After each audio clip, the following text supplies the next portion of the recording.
vous avions sollicité afin de déterminer quel modèle vous aimeriez voir concourir dans le tournoi des meilleurs chronographes. Au total, 86 modèles ont été recensés, répartis en 4 catégories, moins de 1000 euros, 1000 à 2000 euros, 2000 à 3000 euros et enfin la catégorie sans limite. Vous avez ensuite voté pour sélectionner les modèles qualifiés pour les tableaux finaux. Dans cette vidéo, je vous présente les résultats et avec Corentin de la chaîne Amateur de Montres, nous débriefons ensemble les derniers tours qui permettront de déterminer quels sont les meilleurs chronographes. De belles surprises à découvrir, sans plus attendre, entrons dans le vif du sujet. Avec le débrief de la catégorie moins de 1000 euros. Dans le groupe 1 s'opposaient donc la Christopher Ward Valor, la Gegoka Chronotime, la Leap Rally Chrono et la Seagull 1963. Ce sont ces deux dernières qui passent le cut avec 34% des voix. Le groupe 2 était composé de la Studio Underdog O1 Series, la Yema Rallygraph Alpine, la Zodiac Grand Rally Quartz et la Swatch Moonswatch Mission to the Moon. Et c'est la Yema qui l'emporte très largement avec 50% des voix. Groupe 3, l'Alpina Star Timer, Seiko Prospect Speed Timer, Baltic Bicompax, Laurier Gemini. Et là, la Seiko Prospect Speed Timer l'emporte très largement avec 57% des voix. Le groupe 4 était composé de 3 montres, l'Autodromo Prototypo, l'Unimatic U3 et la Bulova Lunar Pilot. La Bulova l'emporte avec 62% des voix. Le groupe 5 était également composé de 3 montres, la Q-Tamex Chronograph, la Roux CHR et l'Orient Neo 70s. Deux montres sont qualifiées, la Q-Timex Chronograph avec 42% des voix et l'Orient qui sera repêché avec 38% des voix.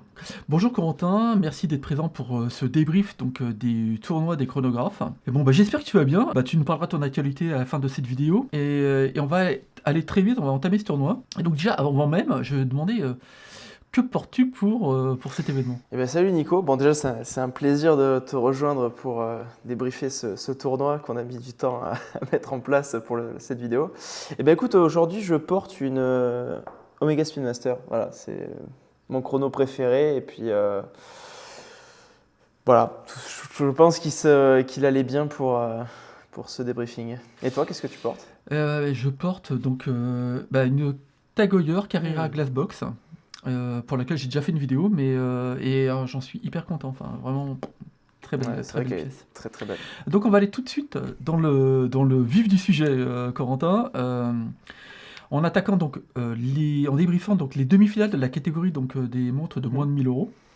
Et donc on avait en première demi-finale deux superbes montres qui s'opposaient, donc la Seagull 1963 face à la Seiko Speed Timer. Alors je te laisse débriefer. Bon, c'est la Seiko qui a gagné, sans grande surprise parce que la marque est beaucoup plus connue. Après, ça n'empêche pas que la Seagull est arrivée jusque-là, après avoir battu plusieurs autres montres en face à face. Écoute, la Seagull, c'est une montre. Alors, tu as présenté la version bronze, mais c'est vrai que c'est une montre très abordable, encore plus en acier, et qui a une histoire, qui a une histoire au niveau de la montre en elle-même et le mouvement par ailleurs. Et moi, je l'ai, cette montre en acier, et je trouve qu'elle est très très sympa, quoi. Pour le prix, c'est inimaginable, c'est un peu hors catégorie, parce que je l'ai payé 100 € la mienne. Et t'as un mouvement chronographe qui est assez joli quand même, et historique. Et c'est assez fou de se dire que tu as pour ce prix-là un chrono en fait. C'est pas du tout le même ordre de prix que la plupart du reste, quoi. C'est 20 fois moins cher. Voilà. Qu'un chronographe mécanique, je veux dire. La Seiko, c'est un chronographe à quartz solaire. Donc elle est nettement plus chère d'ailleurs que cette Seagull, mais c'est vrai qu'elle a un look qui est très sympa. C'est une très bonne montre sportive en chrono. Là où on pourrait se dire que les chronos c'est un peu fragile, là au moins avec cet aspect quartz, ça en fait une montre très, très polyvalente et très costaud aussi, quoi. Voilà ce que je peux dire. Alors moi je suis d'accord avec toi. Alors moi je possède cette Seagull 1963 en version bronze. Alors effectivement les versions aussi sont bien moins chères et d'ailleurs on pourrait le mettre pas la peine de s'arrêter sur cette bronze.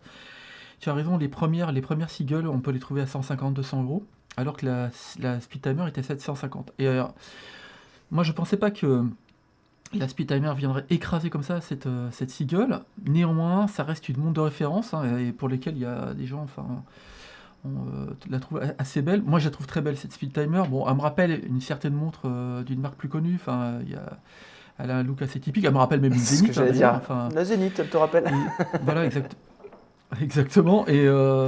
Voilà. Et donc, bon, c'est un peu sans surprise que je la vois battre la Seagull, mais effectivement, la Seagull mérite qu'on s'y attarde parce que ne serait-ce que le mouvement, bah en fait, alors souvent ils sont vendus fond Mhm. transparent, donc c'est Seagull. Le mouvement est très beau, il mérite d'être visualisé et c'est une montre qui est plutôt fiable quoi. Et donc en fait, moi je trouve que c'est un bon achat en général ce type de montre. Donc bon voilà, bon, ouais, malgré tout, elle perd haut la main et c'est la Speedtamer qu'on va retrouver en Après, ce qu'on finale. peut dire là-dessus, c'est que l'officielle Seagull, elle coûte quand même près de 700 euros la Seagull, et en fait, on la retrouve sur AliExpress, fait par des entreprises tierces à 100 balles, quoi. Et c'est le même mouvement, hein, pour le coup, qui est emboîté, hein. Donc, Alors, deuxième demi-finale, donc on retrouve donc la Citizen Bullhead face à la Yema Rallygraph. Et là, le match a été très serré, hein. Là, pareil, je te laisse découvrir. ouais, bah écoute, moi je suis presque déçu, hein, du résultat. J'ai tendance à préférer la Citizen, mais bon, c'est la Yema qui a gagné. Je pense qu'il y avait pas mal de Français qui ont, qui ont voté. Je trouve que la Bullhead, elle est vachement atypique comme ça, avec ses poussoirs à 1 heure et 11 heures. Et puis elle est connue aussi parce qu'elle était dans un film avec Brad Pitt, si je dis pas de conneries. Alors j'ai pas vu le film pour le coup, mais, Ouais, c'est ça. mais bon. Ouais, bah, c'est très serré. C'est compliqué à expliquer parce que, à part le fait que la Yema est française, bon. Alors c'est vrai que d'un côté on est sur du quartz de chez Citizen et de l'autre côté on est sur du Mecha Quartz de chez Seiko, donc c'est un peu différent.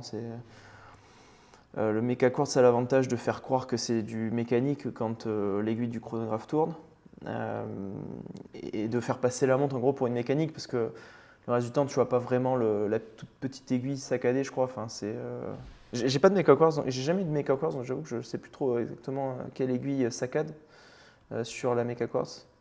T'as une idée toi? La partie Ouais, mécanique, et c'est le donc chrono. c'est la petite seconde en fait qui fait des petits à-coups.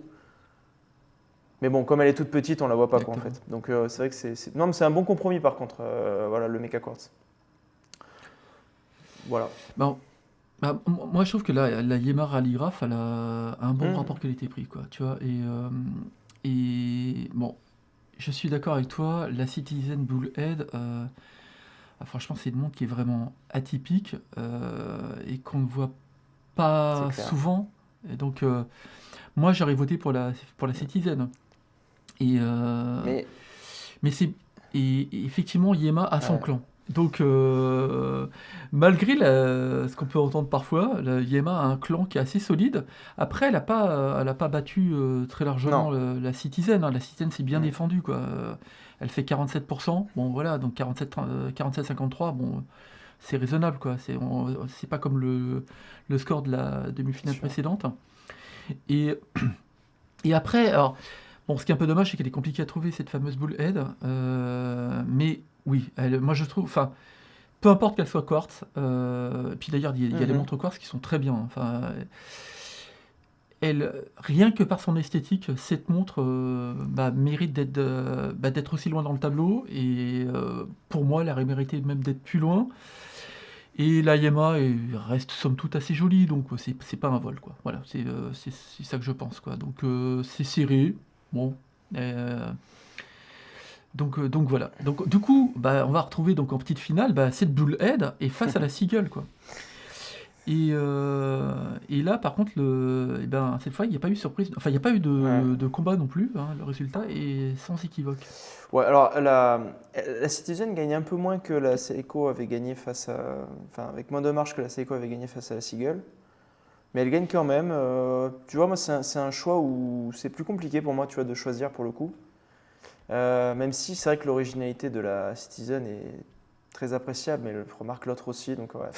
Honnêtement, je me rappelle plus ce que j'ai voté là sur ce vote. Et même là, tu vois, c'est assez 50-50 dans ma tête aussi. Euh, Après, la grosse différence, c'est qu'on a une mécanique face à une quartz, quoi, là aussi.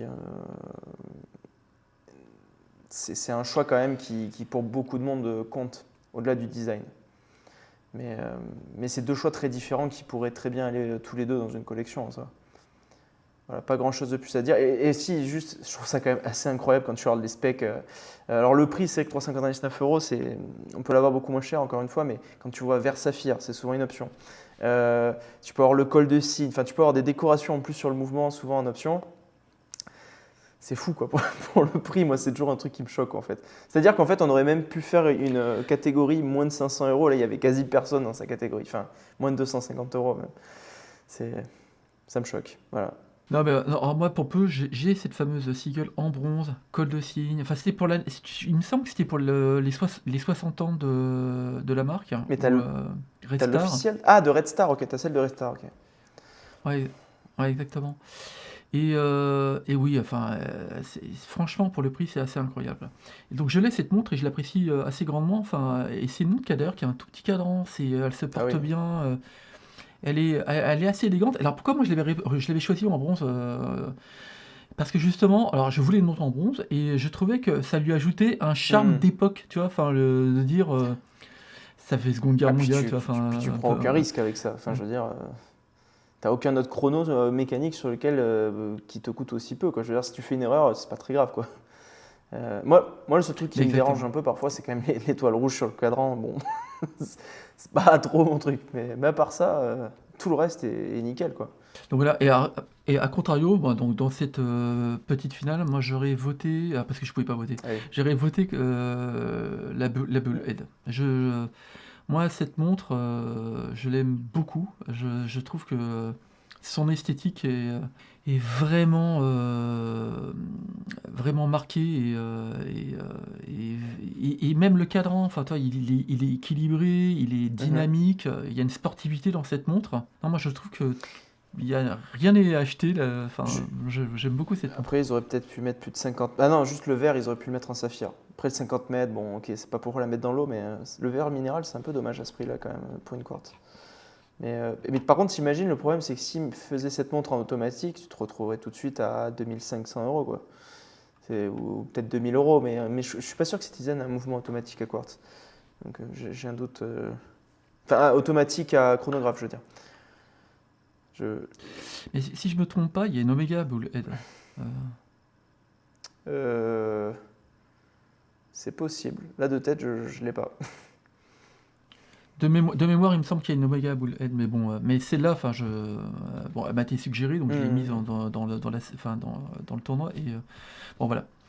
Donc, on va attaquer la finale. Et là, donc, bah, s'opposait donc la Yamaha Rallygraph et la Seiko Speed Timer.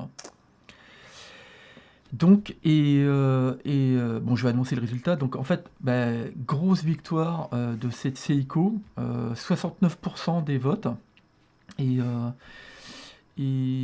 bah, que penses-tu de ce résultat, Ouais, ça me semble tout Corentin? à fait logique. Je pense que Seiko, même si c'est pas français, c'est une grosse cote d'amour.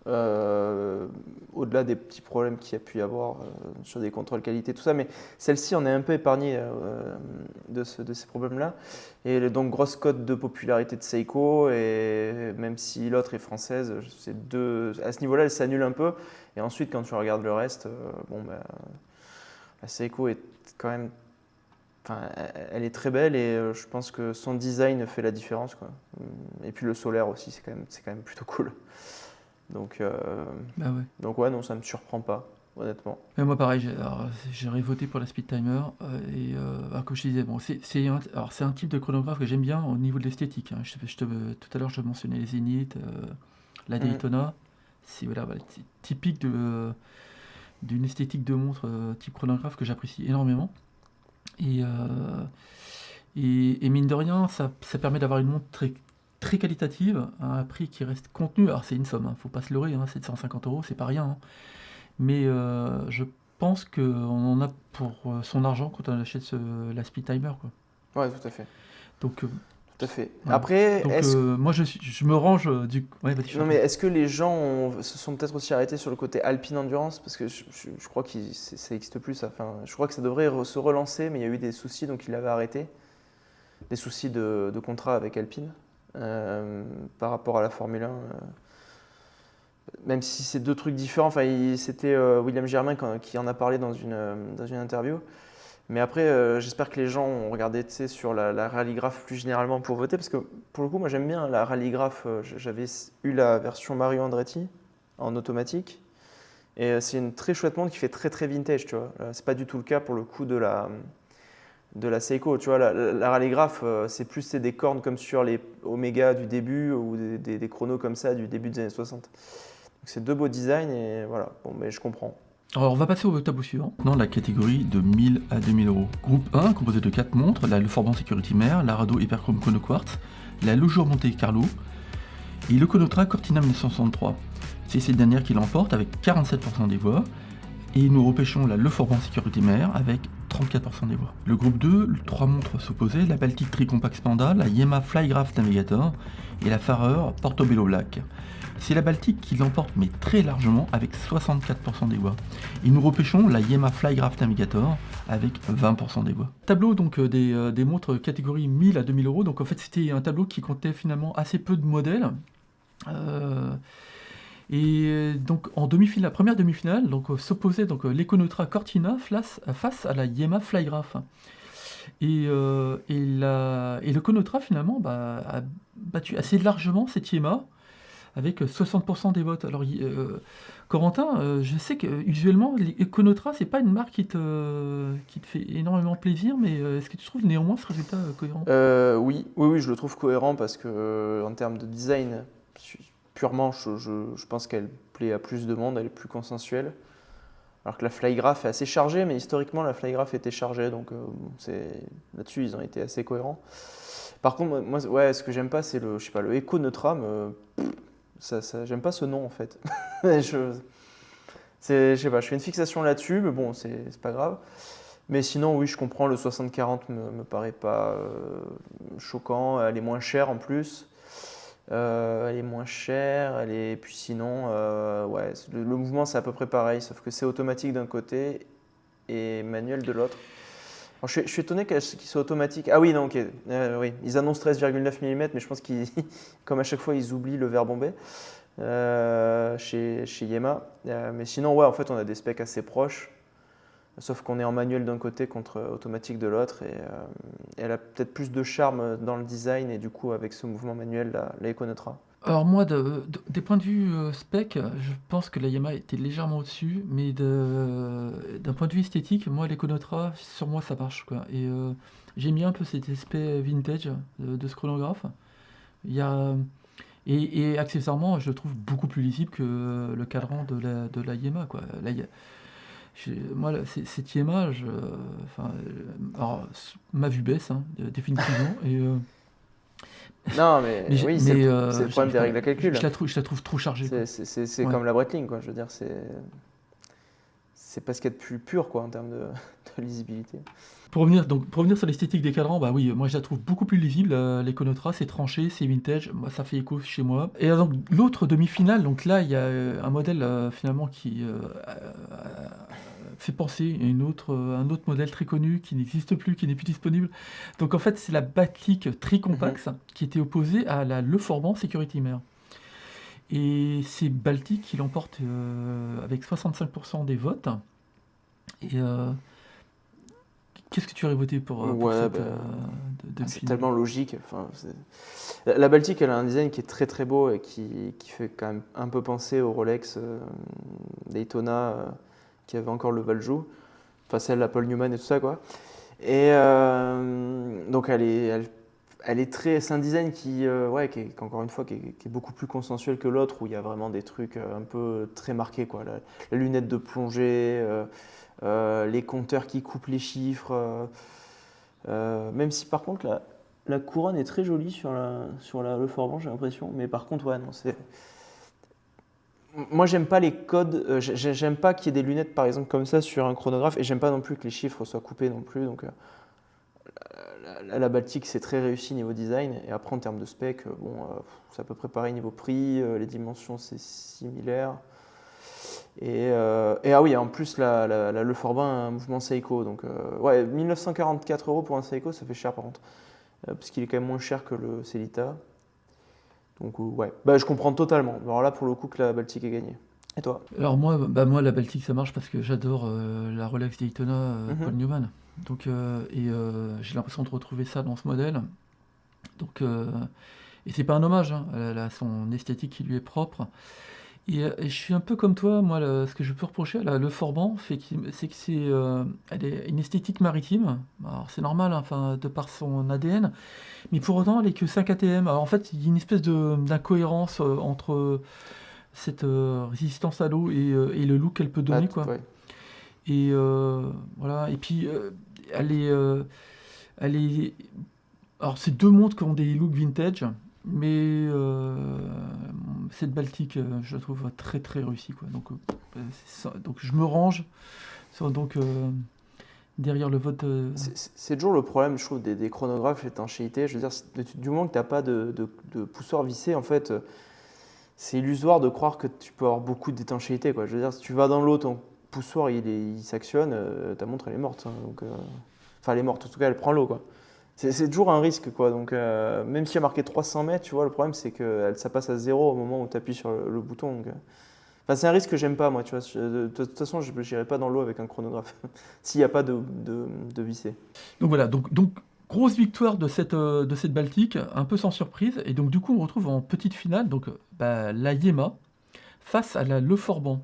Donc un match franco-français et très serré. Et je vais te laisser le débriefer.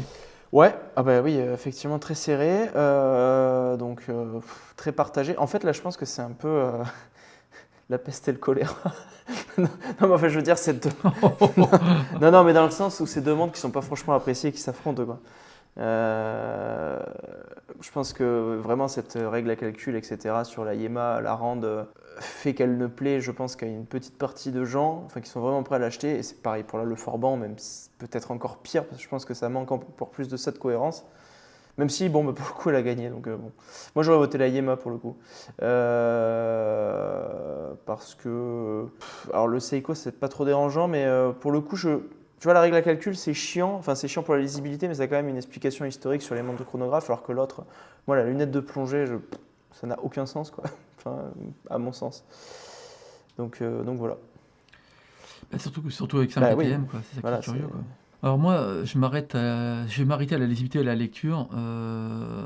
Sans l'ombre d'un doute, le Forban, j'arrive à la lire, quoi. Voilà. Et cette Yema, en fait, alors passons le fait que j'arrive pas à la lire. Parce que, S'emmerde quand même de omettre ce voilà. point. Mais en plus de ça, je la trouve chargée, quoi. Donc, et dans un coloris qui accentue cette lecture très chargée. Donc voilà, donc non, là le Forban pour moi c'est réussi, quoi. Enfin, alors elle a pas gagné au la main. Alors c'est peut-être pour ça que toi tu préfères la Yamaha, je préfère l'autre. Mais bon là, Non, c'est mais parce que historiquement, elle avait un brevet, je crois même, la Flygraph par rapport à cette règle et tout ça. Enfin, il me semble avoir lu ça quelque part. Et tiens, d'ailleurs, elle est mal alignée, le Réo sur la Yamaha. Enfin bref.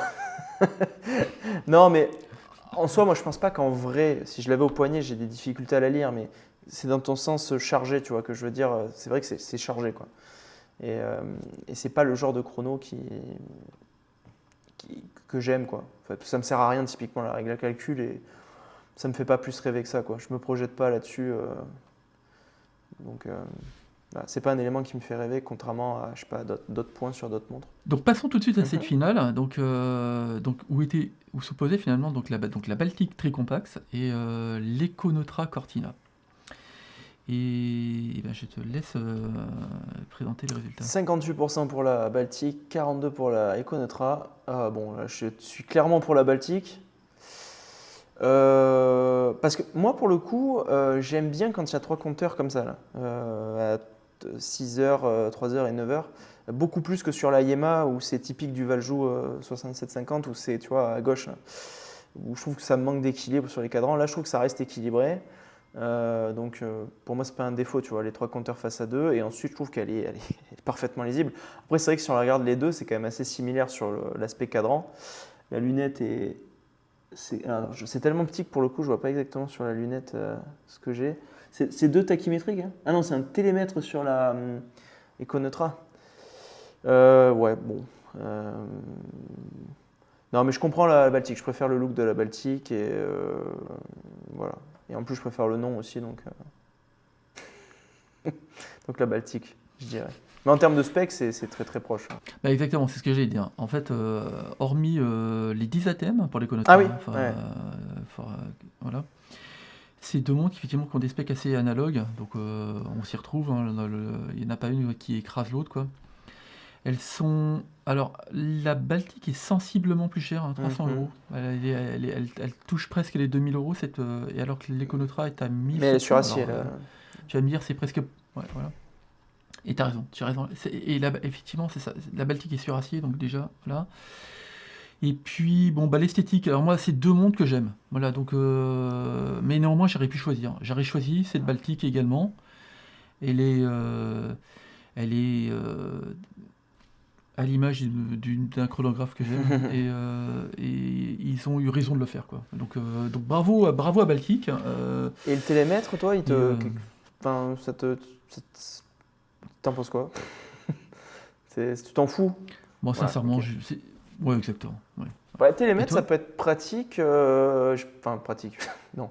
C'est-à-dire que s'il y a un orage et qu'il y a le tonnerre, tu peux t'amuser, je pense, à voir à quelle distance c'est avec ton chrono.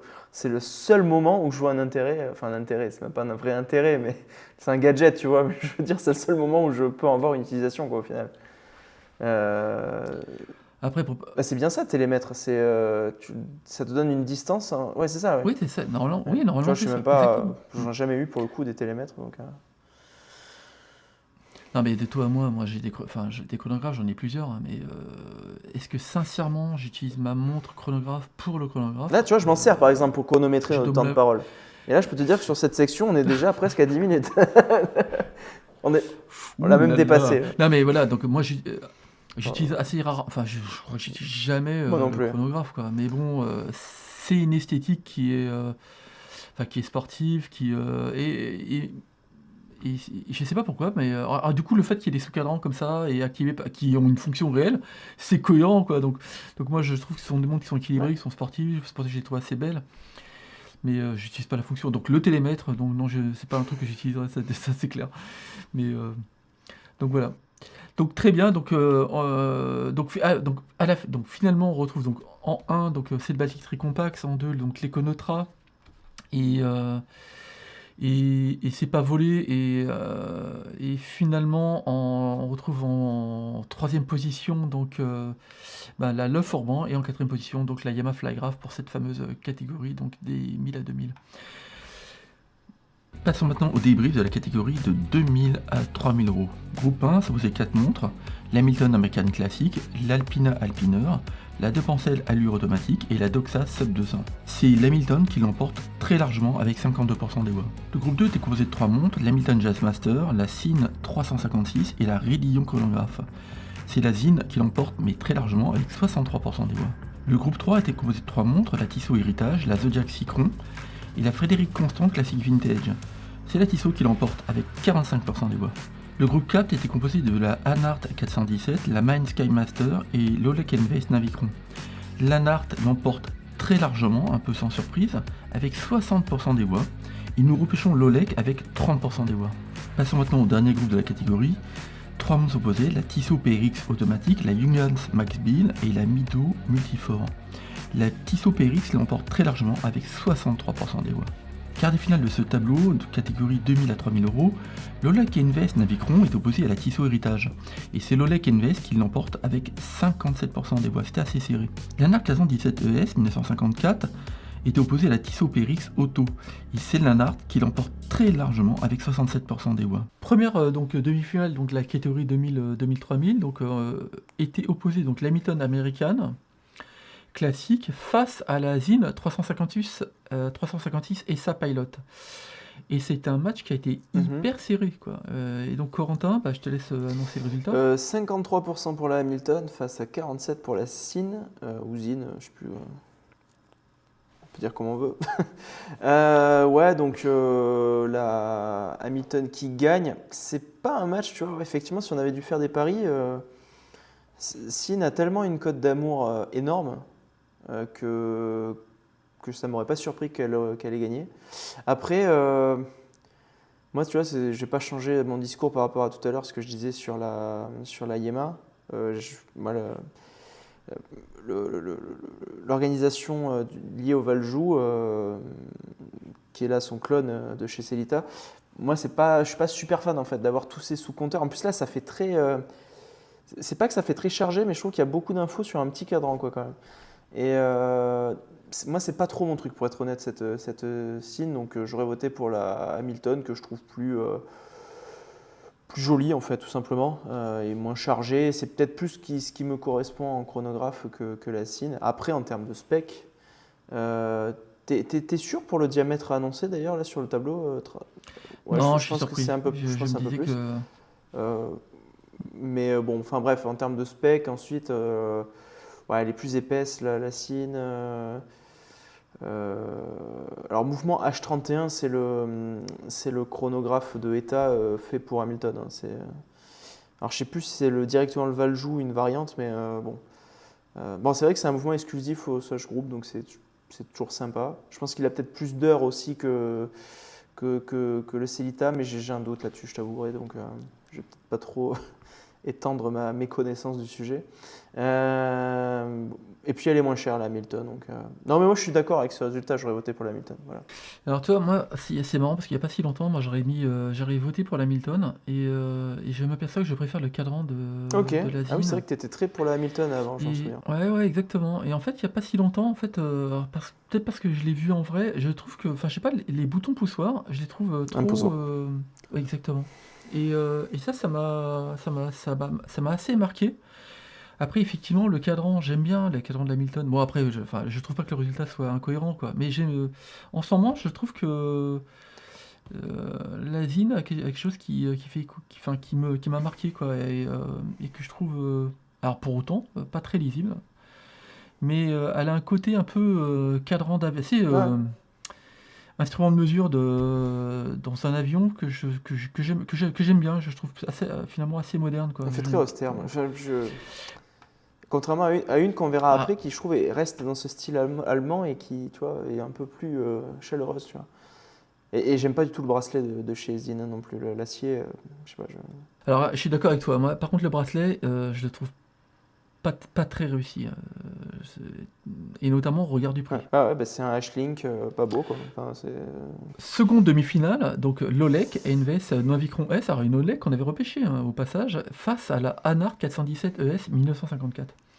Alors là, il n'y a pas eu match, hein, et il y a 60% pour cette Anart. Et, euh, et moi, je vais ouais, dire ce que j'en pense tout de suite. Ben, moi, cette Anart, ben, c'est la montre de Steve McQueen, quoi. Et Steve McQueen, pour moi, c'est le King of Cool, quoi. Et cette montre est vraiment très très belle. Alors j'ai un ami qui l'a acheté, on va dire, à cause ou grâce à moi, tu vois. Et elle est ah très oui, très belle. C'est une montre qui est ouais. vraiment réussie, ouais, vraiment. Et, elle est, bon, alors pour peu, elle est lisible, elle est élégante, elle s'associe, elle peut se porter, enfin, elle peut se porter avec quelque chose qui est assez chic ou bien en casual. C'est une montre qui est hyper polyvalente. Non, franchement, moi, je suis très content que les gens aient voté comme ça. Ah, Et toi? c'est un succès absolu cette Hanart. Pour te dire, à une soirée de village là, auquel j'étais cet été, j'ai rencontré quelqu'un qui portait cette montre alors qu'il n'est pas passionné par les montres. Il me dit, c'est la montre de Steve McQueen. Je me suis dit, putain, ouais, mais non, mais c'est incroyable quand même. Parce que c'est rare de rencontrer hors de soirées horlogères, des trucs comme ça, des gens qui portent autre chose qu'une Apple Watch finalement, ou d'une Rolex. Et puis c'est une montre de niche quand même celle-là, tu vois. Et donc ça confirme quand même que c'est un très beau succès. Et puis, enfin, ouais, elle est magnifique. Je trouve que le petit truc rouge là sur la lunette, cannelé comme ça, c'est pas vraiment cannelé, mais c'est strié, enfin, c'est très très beau. C'est très beau, l'histoire derrière ce truc rouge est toujours un petit peu sympa aussi, même si on ne sait pas forcément exactement la vraie raison. Mais j'aime bien la raison poétique avec le rouge à lèvres, tout ça. Bref. Et sinon, c'est justement ce que je te disais sur la Flygraph, enfin pas sur la Flygraph, sur la Cine, c'est que elle fait plus chaleureuse, elle fait allemande, mais elle fait beaucoup plus chaleureuse, je trouve, que la Cine, et elle est lisible. Tu vois, t'as pas les index qui sont croppés non plus comme sur l'autre, la Forban. Et tu vois, par exemple, alors elle reprend le design de celle d'origine de 54, et je la trouve même plus jolie, la réédition, que l'original, parce que justement, l'ancienne, je trouve que les sous-compteurs étaient trop excentrés sur les bords. Là, tout est équilibré, tout est incroyable. Et voilà, c'est magnifique. Les cornes, j'adore, tout. Je sais pas pourquoi je l'ai toujours pas cette montre. Bon, peut-être parce que 2000 c'est pas rien pour moi, mais mais ouais non ça Bah, c'est serait une somme, hein, ça je serait suis une montre d'accord que avec toi. j'adorerais avoir un jour en tout cas. Enfin je pourrais l'acheter mais c'est une somme ouais, comme tu dis. Voilà, et alors, un autre point de détail, alors, par contre, qui est quand même assez notable, l'OLEC est Ah oui, résistante 50 ATM. Et ça, il pour faut un en dire quelque chose. chronographe, Ouais. c'est quand même une. Ouais, exactement, c'est quand même une dinguerie, ça, hein. Je sais pas comment ils arrivent à faire ça, mais bravo déjà d'une part. Le prix à payer, c'est Ouais. l'épaisseur. Et Oui voilà. puis le poids aussi. C'est une dinguerie mais Ouais. qui sert strictement à rien quoi en fait. Parce que je crois que les boutons sont même pas vissés quoi. En fait, Non, mais c'est on peut, techniquement mais bravo, ça quoi. sert à rien, Ouais. quoi. Et d'ailleurs, j'en avais discuté avec eux là, au Time Fest. Ils disaient qu'effectivement, ils étaient peut-être allés un peu loin et que ça ne servait à rien, quoi. Tu vois, enfin, tu vois, c'est certes génial, mais en fait, je vais pas porter mon chrono pour aller dans l'eau. Et même si tu as celle-là, quoi, je veux dire, est-ce que je prendrais le risque de niquer 2500 € si je tape, je sais pas, un bateau ou quoi avec le poussoir bon, voilà. Moi, c'est toujours quelque chose qui me stresse un peu d'avoir des poussoirs dans l'eau, quoi. Bah, moi, sincèrement, Olek, alors, j'aime le dessin, etc. Et pour moi, l'épaisseur est rédhibitoire. Donc je n'aurai pas d'Olek. Ouais. Tant qu'ils resteront à des épaisseurs de ce type-là, quoi. Et là où je te rejoins, enfin, oui, du coup de l'admettre, quel intérêt, quoi. Quel intérêt d'aller faire un chronographe 50 ATM? Alors, hormis Mhm. l'exploit technique, quoi. Enfin, je vois pas trop l'intérêt de ça, quoi. Elle serait déjà 10 ATM, ce serait bien parce que tu pourrais dire, bah écoute, je l'ai en vacances, j'aime les chronographes, je peux aller dans Mais dans l'eau, ces tant cas-là, pis. qui mettent des boutons poussoirs vissés, quoi. Ouais. Oui, par exemple, voilà. Mais ça la ferait plus fine, plus élégante, alors que c'est une montre qui, vue de dessus, est très très belle, Ouais, quoi. ouais, Enfin, ouais, elle a un joli, le bracelet grainerie aussi est sympa. donc c'est un art qui l'emporte assez facilement. Du coup, Après, on retrouve elles donc. sont jolies Oui, les oui, je OLED, t'en mais prie. si tu veux, j'ai jamais eu de coup de cœur pour le design non plus, quoi, tu vois. Alors que la Nart, c'est un vrai coup de cœur, quoi. Moi, je les trouve jolies, mais pas de là Alors, à oui. avoir un coup de cœur. Voilà. Alors, il y a un modèle dont la référence m'échappe, qui est sorti il y a peu de temps. Je crois que c'est Rally Crew, Mhm. j'ai peur de me Elle tromper. existe, Enfin, ouais. que je trouve, voilà, que je trouve réussi avec des aiguilles un peu ajourées. Ça la rend très très moderne. Donc, moi les Oleg, j'aime le dessin, voilà, de ces montres-là.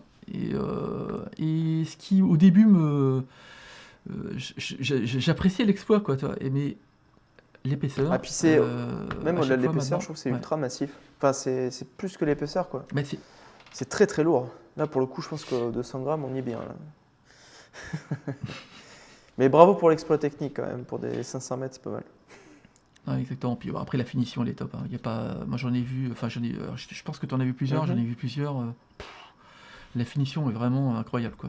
Ouais, bah, Alors, du coup, il y a Démontrez-vous vas-y, je t'en qu'à la prie. sienne, Ouais. là, Oceanograph, je sais plus. Celle qui est bleue avec du orange, là, c'est vrai que c'est très joli, c'est très joli. Enfin, c'est très bien fait. Voilà. Puis c'est du vrai Swiss made pour le coup. Parce que souvent il y a des marques qui disent Swiss made et tout ça, et que c'est fait boîtier cadran en Chine, et alors que là, à part le bracelet, je crois que tout est fait en Suisse. Donc, Mhm. petite finale, on retrouve cette fameuse Olek face à la Zine. Et eh bien, c'est la Zine qui l'emporte avec 53% des votes. Et sincèrement, je pense que la Olek, ce qui l'a pénalisé, bah, c'est l'épaisseur. Après, je me Après, trompe l'autre est peut-être, à mais 15 aussi, hein. je sais pas. C'est le problème du Valjoux, hein. Bah, Après, je pense sur la Olek, au-delà de l'épaisseur, c'est le côté ultra massif de tout en fait. C'est pas juste. Enfin, c'est la construction aussi du design qui la rend pas fine, quoi. Tu vois, par exemple, j'avais la Rallye, comme je te disais, la Mario Andretti, elle était à 15,6 aussi, mais tu avais une tranche qui était super fine, et du coup, en fait, ça choquait pas du tout. Là, tu as tout qui fait gros, quoi, là-dessus. Donc, c'est un peu rédhibitoire, ouais, c'est le côté très massif. bon, puis après, Zine, c'est quand même une maison horlogère dont la Mm. qualité est connue et reconnue. Enfin, tu vois, enfin. Donc là, tu me diras Oleg pareil, mais il y a, je pense qu'il y avait ça aussi dans la balance, quoi. Zine a quand même C'est plus connu, hein. un un pool de fans qui reconnaissent la qualité de cette Et marque. puis, ouais, Et puis ils font quelque chose de plus cohérent, je trouve, sur l'étanchéité. Tu vois, justement, comme tu disais, Sin est ultra connu, et ils ont bien compris que ça sert à rien d'afficher un chrono à 500 mètres d'étanchéité, quoi. Et pourtant, c'est une marque ultra sérieuse qui soigne toujours son étanchéité, qui a des montres ultra techniques qui vont à 5000 mètres et tout. Enfin bon, voilà. Et il reste cohérent sur l'étanchéité, quoi. 100 mètres, bon, ben, bravo les gars, quoi. Donc oui, je comprends pour le coup. Après moi, entre les deux, je suis emmerdé pour la raison que tu as dit pour la Olek, mais en design, je préfère la Olek. Bon, bah, et de toute façon, ça se Ouais. reflète dans le résultat. Hein. Je veux dire, il y a pas eu c'est pas une victoire écrasante, quoi. Donc on va passer à la finale, donc là où s'opposait la fameuse Hamilton American Classic, hein, et face à la Hanard 417. Et là je te laisse dévoiler le résultat. 45% pour la Hamilton, 55% des votes pour la Hanard. Je suis même surpris qu'il n'y ait pas plus, pour être honnête. Non, mais je suis surpris qu'il y ait autant de monde qui aime autant la Hamilton, quoi. Je pensais que ça allait être à plat de couture, quoi, en fait. Parce que la Hamilton, elle raconte pas une histoire, alors peut-être que je suis très mal renseigné dessus, mais il me semble pas que l'histoire de cette Hamilton-là soit incroyable, tu vois. Peut-être que je dis une connerie. Non ? Non, Ouais. non, t'as raison. Et Donc, donc c'est sur le design que les gens aiment autant la Hamilton, peut-être la marque Hamilton aussi. moi, sincèrement, je pense que d'un point de vue fabrication, je pense que la Hanard est supérieure. Après, d'un point de vue esthétique, là, on est dans du parti pris pur et dur. C'est deux styles finalement très sobres. Ouais. Et un qu'on va reconnaître assez facilement. Donc l'American Classic exploite le filon sous cadran noir, Panda. donc Panda, voilà. Alors que la Hanard est beaucoup plus sage. Donc voilà, c'est deux styles qui s'opposent. C'est deux styles qui sont néanmoins élégants. Donc là, on Oui, est. il fonctionne les deux. Il n'y a pas de faute de goût. Ouais, Bien sûr. exactement. Et donc, si finalement la Hanard l'emporte, je pense, parce que c'est Steve McQueen, Oui. quoi. Et, alors, je me trompe peut-être. Et après, alors, personnellement, hormis tout à l'heure les critiques que je pouvais mentionner sur cette fameuse Hamilton, tu parlais tout à l'heure. Alors, j'ai pas le terme exact pour cette lunette un peu cannelée comme ça. Là. C'est peut-être le nom d'ailleurs. Hein, ça me fait penser à des pneus aussi. Je trouve. Et tu sais cette cannelure me fait penser un peu à la montre de Julien. Ouais, alors là, c'est beaucoup plus en volume. Par Alors, contre. C'est très en volume. Là, ça me fait plus penser, tu sais, aux anciennes Oris Big Crown.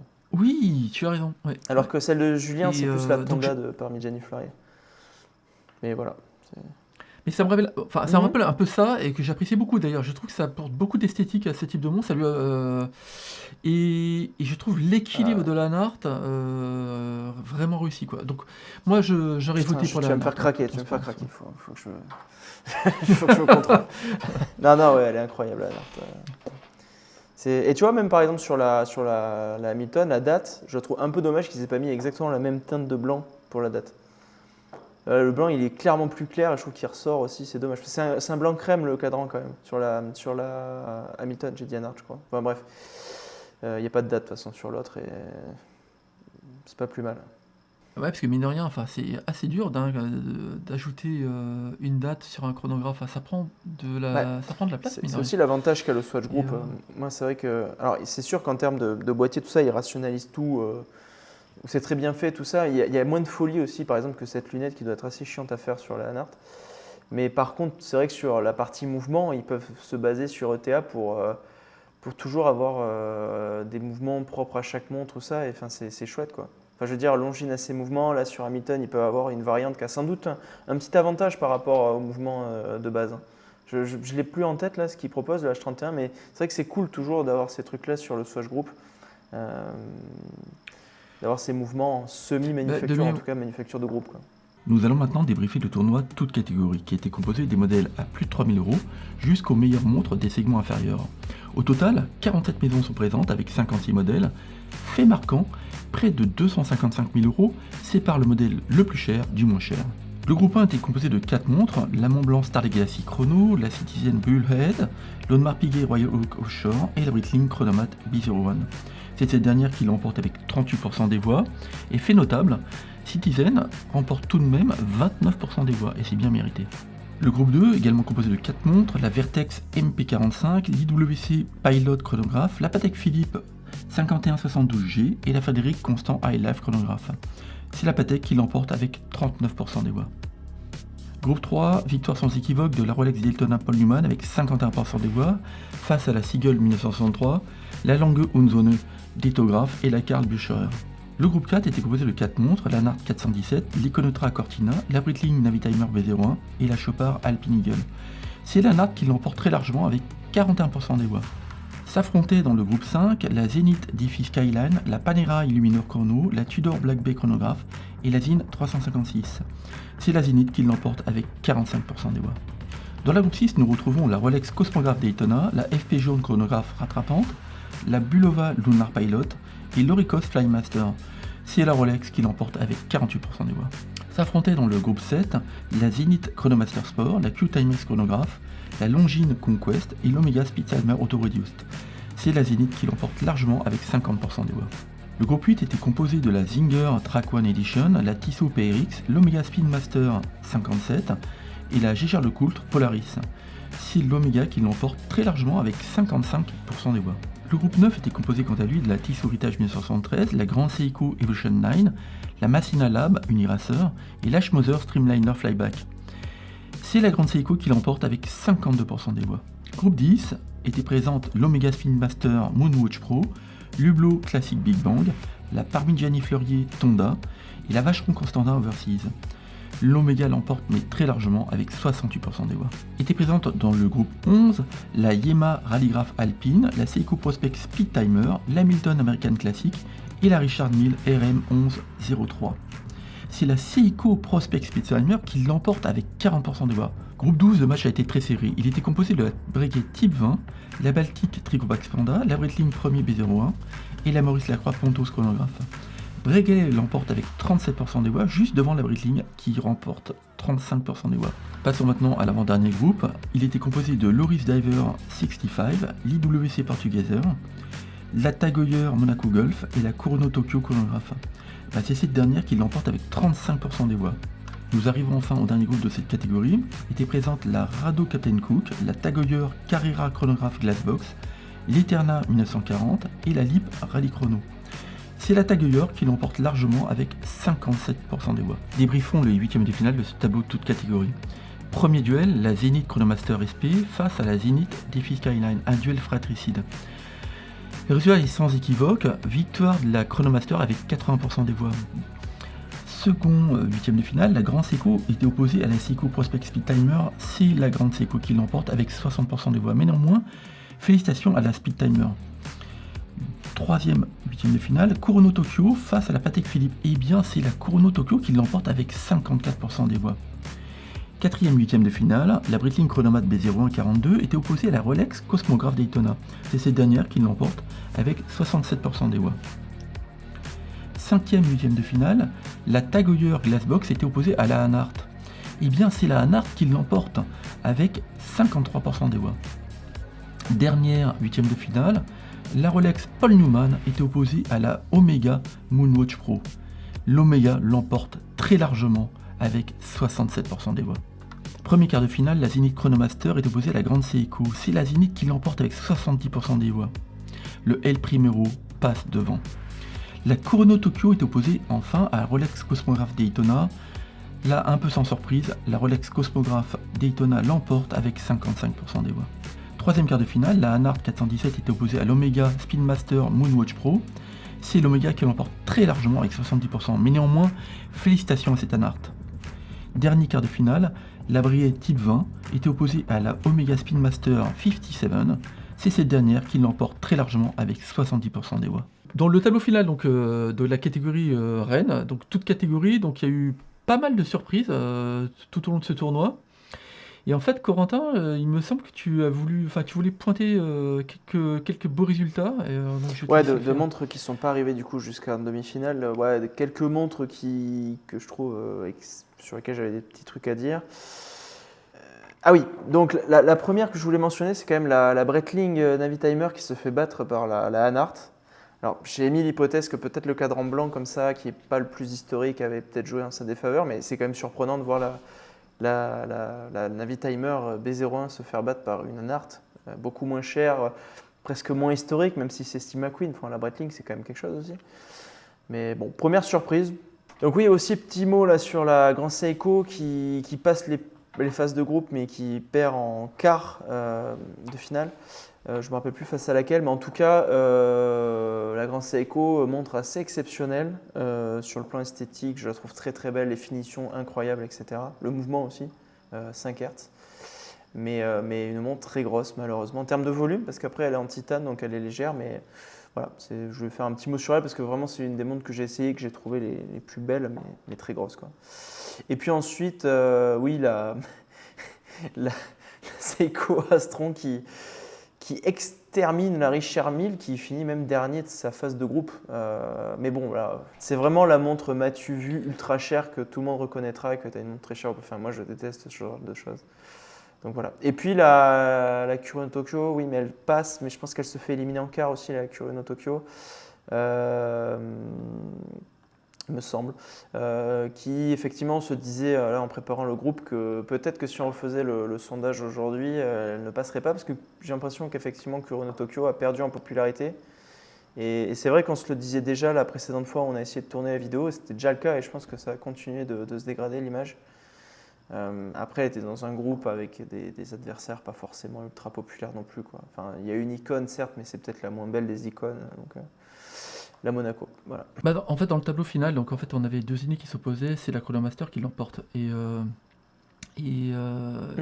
Ça, j'ai pas été surpris parce que c'est une montre qui est assez iconique et que on va retrouver sans surprise donc en demi-finale. Donc je dévoile déjà un peu le résultat. Effectivement, la Kurono Tokyo, donc juste pour mentionner, elle a quand même battu en quart ou en huitième, je sais plus. Elle a battu la Patek Philippe. Ouais. Et ça, ouais, et ça, franchement, je m'y attendais pas.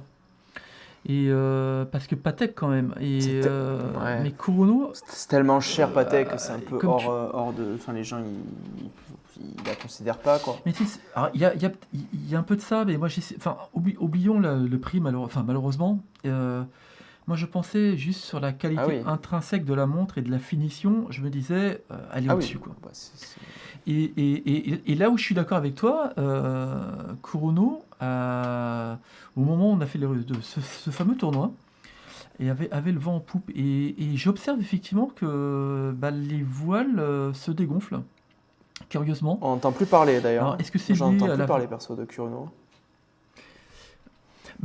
En fait, le truc, c'est que je pense ils sont pénalisés, du moins en Europe, par le modèle de vente de Kurono. Donc, ils ont des fenêtres de tir, etc. Enfin, c'est assez compliqué d'obtenir une Kurono et bon, et ça, c'est assez frustrant, quoi. Donc voilà, donc je pense que ça joue contre eux. C'est cher pour du Miyota.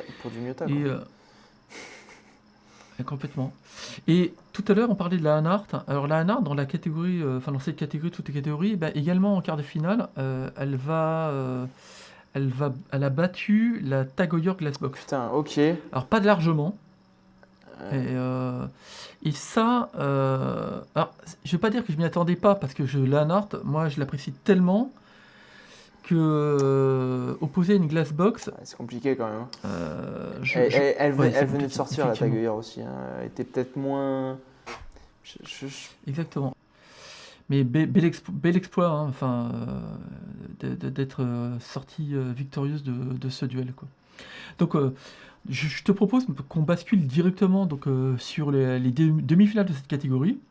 Donc, effectivement, voilà. Donc, première demi-finale, donc la Zenith Chronomaster Sport face à la Rolex Cosmograph Daytona. Et je vais te laisser présenter ce résultat. Ouais, bon après, la Rolex, on a l'image de celle-ci, mais on peut imaginer une autre Rolex Cosmograph Daytona. D'ailleurs, si on imagine les références plus récentes, on a deux montres qui, de loin, se ressemblent pas mal. Donc c'est la Zenith qui gagne face à la Rolex. C'est étonnant comme choix. Je pense peut-être que les gens sont peut-être un peu lassés du Rolex moderne, ou peut-être qu'ils n'aiment pas cette version avec la lunette acier et que du coup ils ont fait une fixation là-dessus sans voir d'autres modèles de Daytona. Après, honnêtement, la Zenith, c'est une montre exceptionnelle, hein. En termes de mouvement, c'est 5 Hz, le Primero qui est incroyable. En termes de qualité aussi, c'est top. Après, la Rolex aussi, mais enfin, voilà, je pense que le mouvement là-dessus fait peut-être une différence, même par rapport aux dernières Rolex qui sont excellentes en termes de mouvement, mais qui n'ont pas cette aura du 5 Hz de la Zenith. Donc moi ça me choque pas, enfin ça me choque pas. Je suis agréablement surpris de voir la Zenith gagner quoi. Mais j'aurais pas forcément parié là-dessus quoi, à la base. Mais après en termes de dimension tout ça c'est très similaire. La différence c'est quand même que la Daytona a des poussoirs vissés, donc là les 100 mètres sont vraiment, enfin on peut se baigner avec quoi. Après. Après, c'est vrai que la Rolex a aussi un avantage à Daytona, c'est qu'elle est très fine et c'est quand même un avantage sur un chronographe automatique. Alors moi, bon, la Daytona, je ne peux pas Ah la oui, critiquer. Cette montre, et notamment cette version, je l'apprécie énormément. Mais c'est effectivement, sans surprise, la 5 Hz l'emporte et le c'est El le mouvement Primero, qui quoi. gagne. Enfin, mais oui, c'est un mouvement qui est iconique. Et franchement, bon, j'ai hâte de présenter le résultat de la finale parce que le El Primero, c'est une référence dans le monde des chronographes. Donc il va falloir faire très fort pour le déloger, Mais quoi. Donc on va voir ce qui va se passer, ouais, mais le El Primero, c'est même un mouvement que, enfin, Zenith s'est retrouvé justement dans des Rolex, quoi. Enfin, donc il était bridé par contre, il était qu'à 4 Hz. exactement. Alors, enfin, ce qui était dit, c'est que le El Primero est un mouvement fragile. Et, Ouais, ça s'use plus forcément. Ouais. et- voilà. Surtout à l'époque, je pense que c'est moins vrai aujourd'hui, tu Mais, vois, avec les huiles modernes et tout ça. exactement, exactement. Ouais. Mais oui, oui, oui. Donc voilà, donc à l'époque, c'est un mouvement fragile. Mais donc, et c'est pour ça que Rolex l'avait bridé. Mais ce 5 Hz, c'est l'histoire de l'horlogerie et je trouve le résultat Ouais. complètement Alors c'est incohérent. peut-être pas le premier des chronographes en termes de date de commercialisation, tout ça, mais c'est tellement le plus abouti des trois de l'époque. Face au Seiko qui ressemblait à rien et à l'autre qui a été abandonné très vite. Alors que lui, il est toujours là et puis il a été amélioré, mais c'est toujours la même base qui était extraordinaire, qui avait demandé presque 10 ans, je crois, de développement. Enfin, c'est oufissime, quoi. Puis en plus, ils arrivent sur un chronographe automatique en 5 Hz, quoi. Je trouve que c'est. Tu sais, ils sont pas arrivés par la petite porte en faisant un 18 000 Ouais, clairement. alternance. Non, c'est direct 5 Hz, ce qui est extraordinaire à l'époque. Où les Rolex étaient en 19 800 quand même, hein, il faut s'en rappeler. Donc voilà. Seconde Mhm. demi-finale, donc duel fratricide. Donc deux Omega s'opposent. Donc la Moonwatch euh, Pro face à l'Omega Spin Master 57. Et alors juste, je voudrais mentionner que cet Omega Spin Master Moonwatch a éliminé la Daytona Paul Newman. Alors ça, Ah oui. c'est quand même un exploit, quoi. Moi, je ne pensais pas que ça puisse arriver en toute Ouais. transparence, Corentin. Et Ouais, j'ai regardé une vidéo là, de Nico Léonard il n'y a pas longtemps. Pareil, il classait des montres iconiques et ils l'ont fait gagner face à la Submariner, je crois. La Omega Spin Master Match Pro, au-delà de la montre, c'est son histoire que je trouve fascinante. C'est plus qu'une montre en fait, c'est la Spin Master. On ne parle pas juste de l'objet, en fait les caractéristiques sont secondaires parce que sur cette montre. Après, c'est une montre qui a un très beau design. Alors certains la trouvent un peu parfois surchargée, parfois peut-être un peu fade. Moi, quand je la regarde, je la trouve extrêmement belle. J'aime énormément aussi son boîtier avec ses hanches-lyres.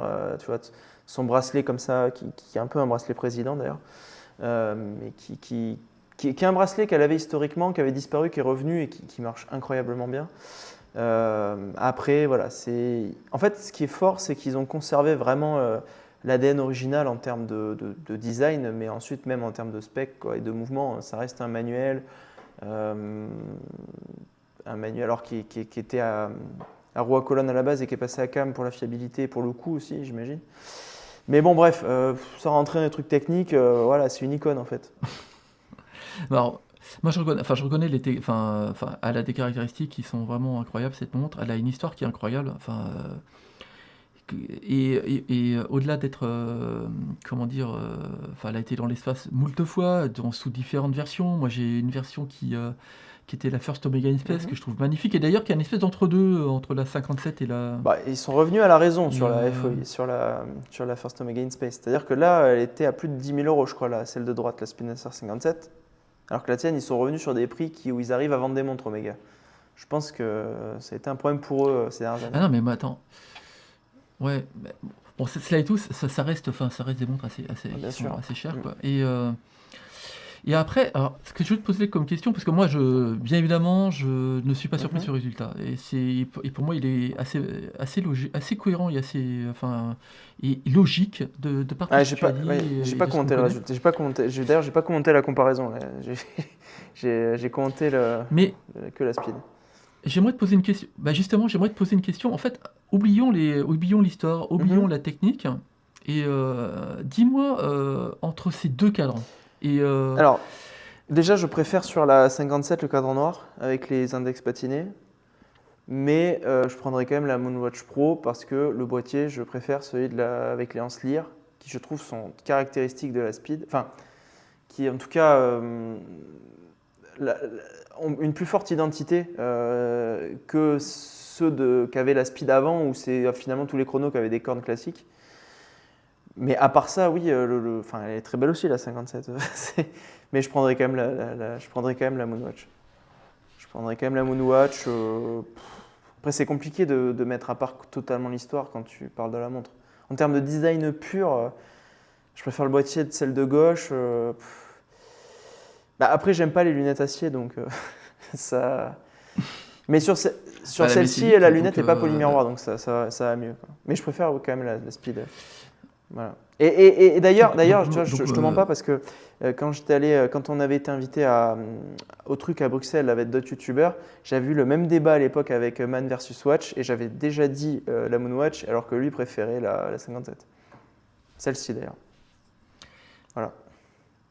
bah, Et toi, alors ouais. moi, tu vois, sincèrement, moi, je préfère les montres avec des aiguilles brodereau. Je veux C'est dire, vrai. alors ça, chez moi, tu mets une aiguille brodereau sur une boîte d'allumettes, c'est bon, je l'achète.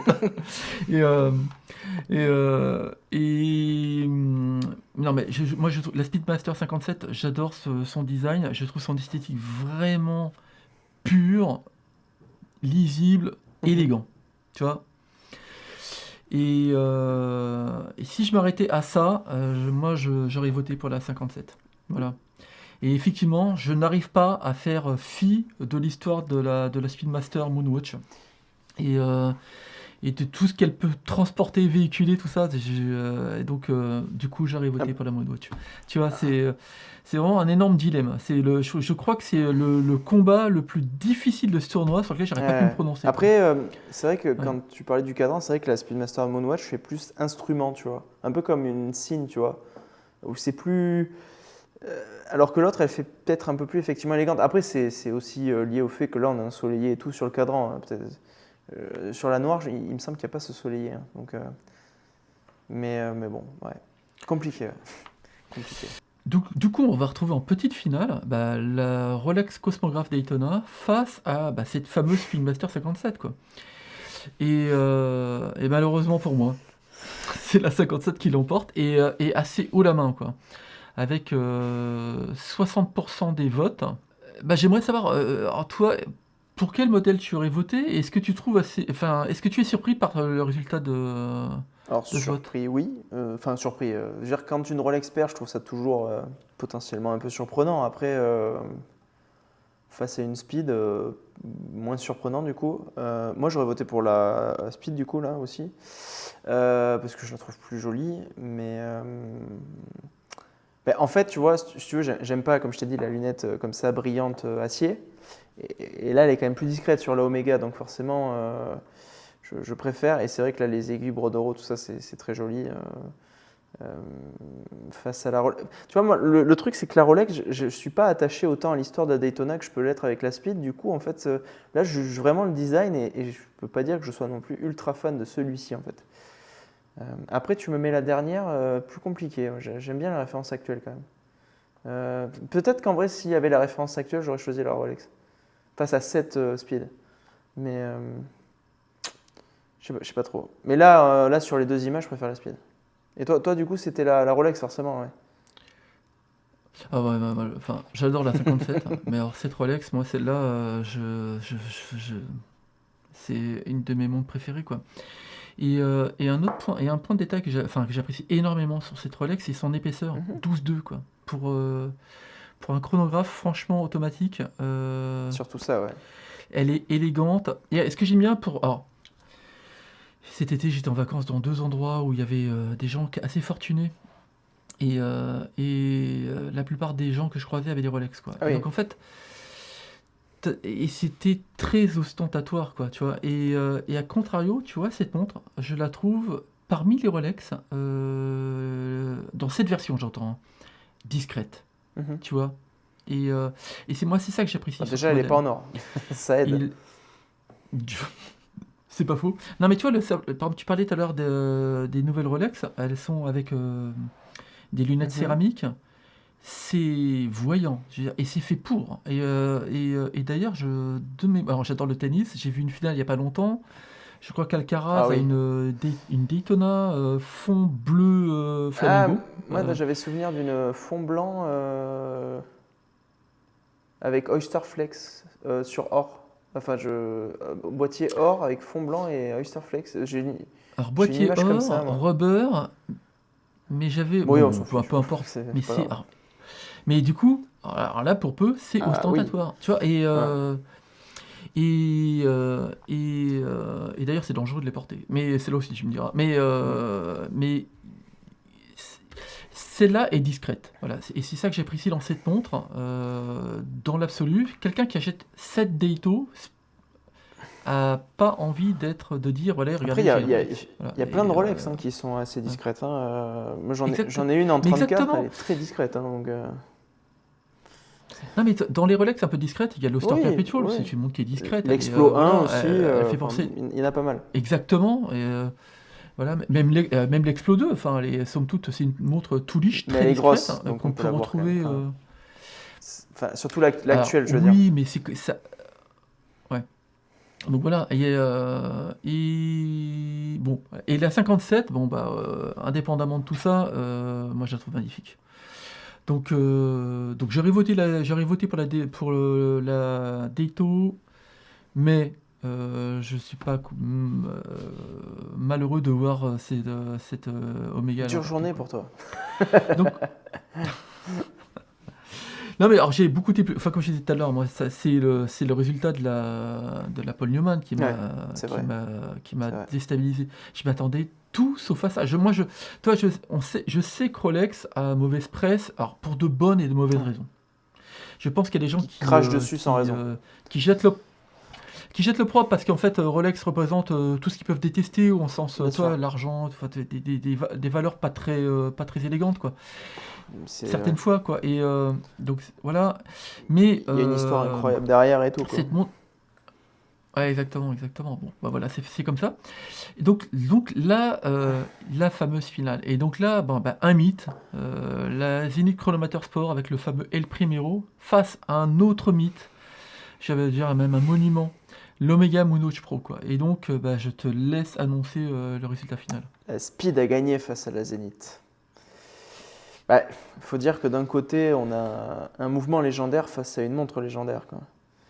Le mouvement dépasse la montre. Là, on aurait pu mettre une autre Zénith. Je pense que ça aurait été peut-être pareil. Moi, d'ailleurs, tu vois, avec le recul, plus ça va, moins ça serait cette version que je prendrais de la Zénith. Je prendrais peut-être une version un peu plus simple qui ressemble moins justement à une Daytona. Mais bon, et alors, c'est marrant parce que dans cette catégorie, jusqu'à maintenant, on s'est très peu justement penché sur les specs des montres, en fait. Et là, justement, si on compare les specs, la Zenith, elle est tellement au-dessus de la Speed, en termes de mouvement, je veux dire. Parce que finalement, celui de la Speed est un mouvement, alors, il est joli et tout, mais il est assez basique.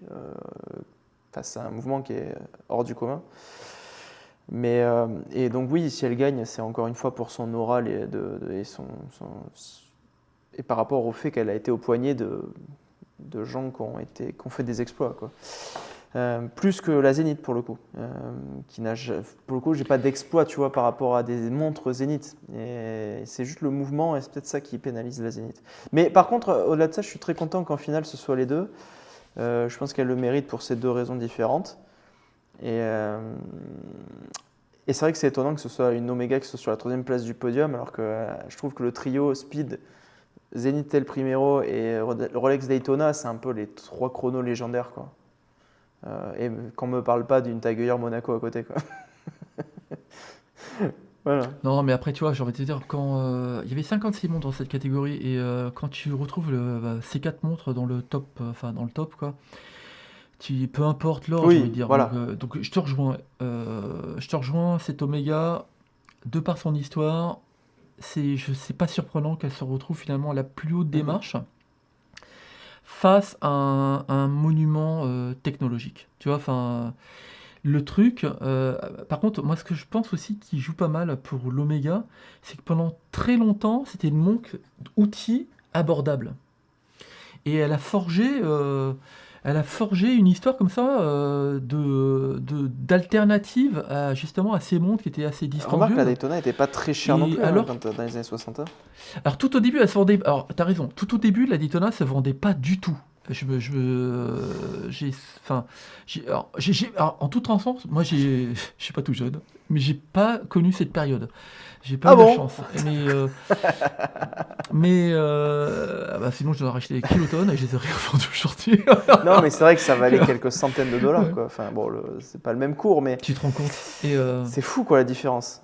En fait, je crois que la Daytona valait le même prix que la Sidweller, c'est-à-dire 1500 francs en 75, quoi. Tu vois, un truc comme ça. C'est quand même que dalle, quoi, par rapport à aujourd'hui. Alors, il n'y a pas si longtemps, alors tu parlais tout à l'heure des prix et de l'inflation, et il n'y a pas si longtemps, il n'y a pas si longtemps que ça, la Daytona Moonwatch La Speed? était, la Speed, ouais. Elle était dans les Oui, 4000, je il y a dirais, 5 si ans, je elle me était à trompe pas. 4009. Ouais. Voilà. Voilà.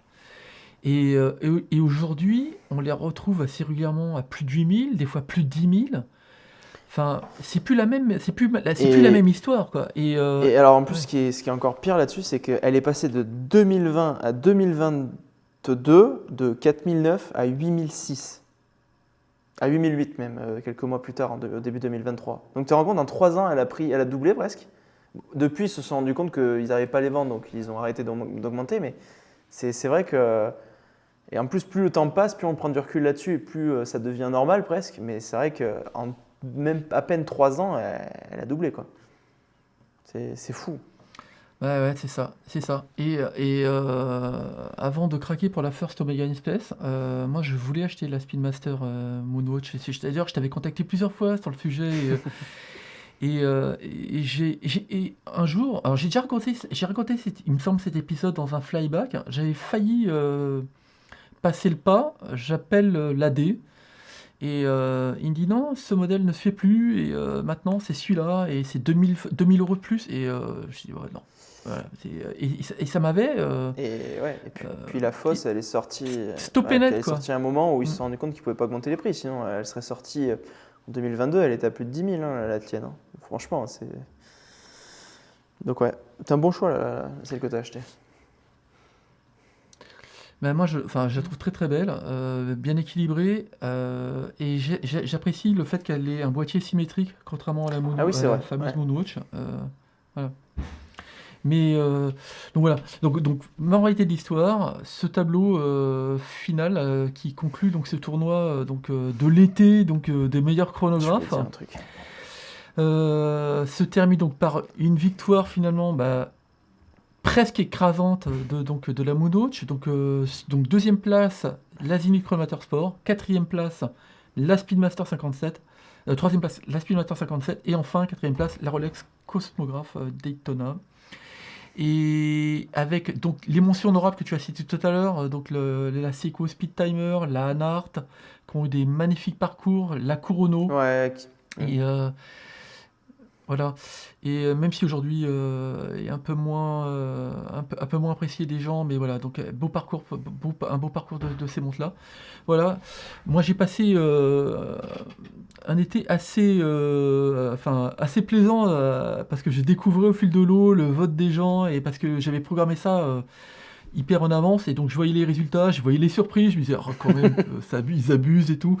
Mais bon, je suis assez content finalement du vote et du résultat final de ce tournoi. Je me dis que notre communauté Mm. globalement est une communauté de connaisseurs. Donc merci à eux pour avoir voté, merci à eux également pour avoir proposé cette liste. J'espère qu'on va refaire ça, Corentin, parce que c'était Ouais. hyper plaisant. Et voilà. Et je te laisse le mot de la fin, quoi. Oui, bah, merci à toi d'ailleurs d'avoir fait cette expérience, hein, ces sondages, parce que ça t'a pris quand même beaucoup de temps de les aligner. Et puis ensuite, pour le tournage, ça a été voilà, compliqué. Je crois que c'est la 3e ou 4e fois qu'on le refait, parce qu'on parle beaucoup. Mais pareil, ouais, sur le résultat, je suis d'accord avec toi. Je m'en fous un peu de l'ordre. J'ai trouvé ça plus intéressant le parcours finalement que la finalité. Mais content de voir que la Speed gagnait quand même. Mais ouais, non, je suis. Bravo à toi. Tu as, Voilà. Et puis alors, oui, non, juste, c'est quand même marrant de voir que c'est la Speed qui a gagné, alors que c'est une montre qui est manuelle, qui est chiante à remonter tous les jours, et qu'en plus, la couronne est tellement protégée que c'est un enfer à remonter en fait la Speed. Donc ça c'est toujours fascinant. Voilà. En tout cas, merci à toi. Ouais, merci à toi, Corentin. Et bien évidemment, on va le refaire parce que c'est un exercice que j'apprécie énormément de faire avec toi. Donc, on va trouver de nouvelles catégories. Et d'ailleurs, je demande aux auditeurs de suggérer une nouvelle catégorie. Plongeuse. On est complètement open. Qu'on a déjà fait d'ailleurs. Ah oui, c'est vrai. Mais peut-être que cette fois, on pourra faire. On l'avait fait différemment le tournoi. Peut-être qu'on opérera différemment. En plus, j'ai été contacté pas mal de fois pour dire ajoutez ci, ajoutez ça. Enfin, Il y a on la fera sûrement. Blancpain 50 Phantom 38 qui est sortie. Waouh.